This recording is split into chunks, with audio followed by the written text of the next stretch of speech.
ভাই দই প্রায় জমে এসেছে, আর একটু টাইম লাগবে, বুঝিসই তো ভাই। মন মেজাজের মামাসটি একেবারে হাত ধরে ঘুরছে। দাঁড়া দেখাই তোদের, দেখ দেখ।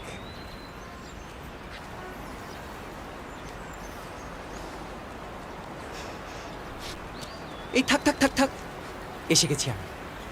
ও, আমি ভাবলাম তুমি জুতো দিয়ে। নাটক হচ্ছে? তুই দেখিসনি আমাকে? হ্যাঁ।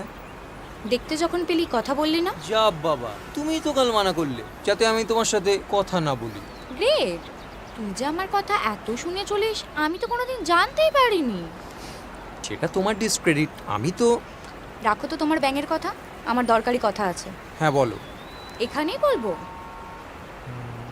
অন্য কোথাও? হ্যাঁ, কিন্তু আমি এসে ফার্স্ট এই বেঞ্চটায় বসেছিলাম। ও, তাহলে তো এটা আমাদেরই জায়গা, আমরা এখানেই বসবো। ওদের অন্য কোথাও যেতে বলি। না থাক, আমরা অন্য কোথাও যাব।